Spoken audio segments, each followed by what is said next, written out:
নমস্কার বন্ধুরা, আপনারা সবাই দেখছেন সরকারি সংবাদ ইউটিউব চ্যানেল। বন্ধুরা, যদি আপনাদের ঘরে একটি কন্যা সন্তান থাকে তাহলেই কিন্তু আপনাদের জন্য রয়েছে একটি দারুণ সুখবর। হ্যাঁ বন্ধুরা, এবার রাজ্য সরকার আর কেন্দ্র সরকার দুজনের তরফ থেকেই একটি অভিনব পদক্ষেপ গ্রহণ করা হয়েছে একমাত্র যাদের বাড়িতে কন্যা সন্তান রয়েছে তাদের জন্যই। কারণ আপনারা সবাই জানেন যে আমাদের দেশে এখনো পর্যন্ত কন্যা সন্তানকে ঠিকমতো মেনে নেওয়া হয় না, যার জন্য কিন্তু প্রায় সংসারের মধ্যে বিবাদ লেগে থাকে।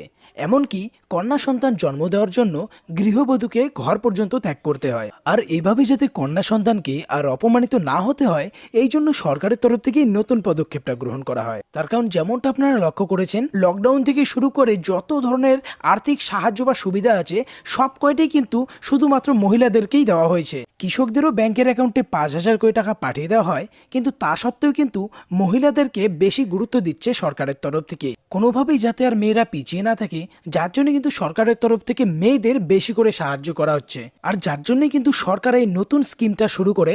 আর এই স্কিমের আওতায় যদি আপনার বাড়িতে কোনো কন্যা সন্তান বা কোনো মেয়ে যদি থেকে থাকে, তাহলে কিন্তু তাদের প্রত্যেকের ব্যাংকের অ্যাকাউন্টে একদম বিনামূল্যে 11,000 কোটি টাকা পাঠিয়ে দেওয়া হবে। তো আজকের এই ভিডিওটিতে আমি আপনাদের দেখাবো যে কিভাবে এই নতুন যোজনায় আবেদন করবেন, কিভাবে আপনার মোবাইলেই আপনারা অনলাইনে এটার জন্য আবেদন করতে পারবেন। তো সবটাই কিন্তু এক এক করে আপনাদের বুঝিয়ে বলে দেব।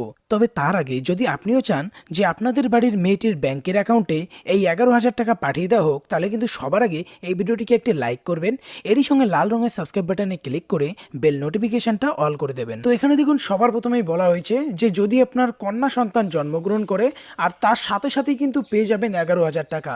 এবার কিভাবে পাবেন এই টাকা আর কিভাবেই বা আবেদন করবেন, দেখুন সেই সম্পর্কে এখানে বলা হয়েছে যে আমাদের দেশে এখনো বহু পরিবার এমন আছে যাদের মধ্যে কন্যা সন্তান জন্মগ্রহণ এলে বিবাদ সৃষ্টি হয় তাদের সংসারে, এমন অনেক বাড়ি রয়েছে।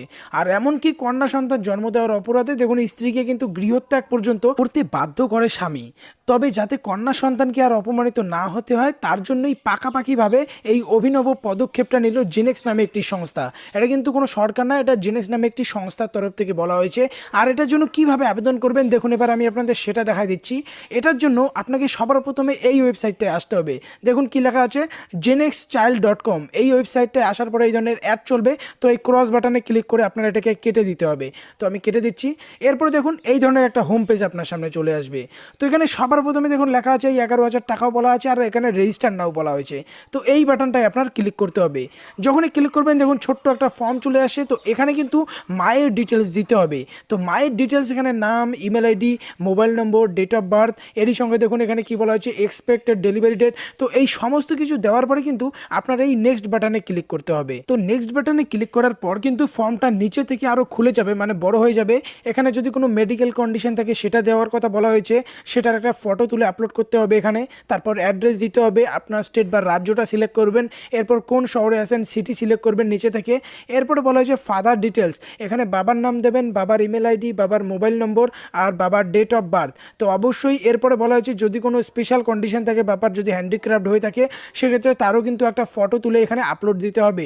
এরপরে বলা হয়েছে অ্যানুয়ালি ফ্যামিলি ইনকাম, ফ্যামিলির যে ইনকাম আছে সেটা কিন্তু অবশ্যই এখানে দেখাতে হবে। অবশ্যই সেটা 1.5 লক্ষ টাকার কিন্তু নিচে হতে হবে। মাথায় রাখবেন 1.5 লক্ষ টাকার নিচে হলে অবশ্যই কিন্তু আপনারা টাকাটা পাবেন, আর না হলে কিন্তু আপনাদের ফর্মটাকে বাতিল পর্যন্ত করা হবে। এরপর আপনার কাছে দুটো অপশন থাকবে যে আপনি 11,000 টাকা পেতে চান নাকি হেলথ ইন্স্যুরেন্স করাতে চান। তো অবশ্যই আপনার প্রথমেরটাই ক্লিক করতে হবে। এখন কিন্তু ক্লিক হবে না, আগে আপনার এই সমস্ত ডকুমেন্টস ফিল করতে হবে, তবেই কিন্তু আপনি উপরেরটা চুজ করতে পারবেন, মানে এটাকে চুজ করতে পারবেন। এরপরে যেটা অপশান আছে নিচে দেখুন কি বলা হয়েছে অপশান 1। এবার আপনি কোন হসপিটালে এটা নিতে চান, এটার জন্য কিন্তু আপনার হসপিটালের নাম, অ্যাড্রেস, এটা প্রাইভেট হসপিটাল নাকি গভর্নমেন্ট হসপিটাল সেটা সম্পূর্ণ কিন্তু দিতে হবে। এরই সাথে স্টেট, সিটি, এইরকম করে যে কোনো 3টি হসপিটাল সিলেক্ট করার পরে এখানে নেক্সট বাটনে ক্লিক করলেই কিন্তু আপনার রেজিস্ট্রেশন হয়ে যাবে।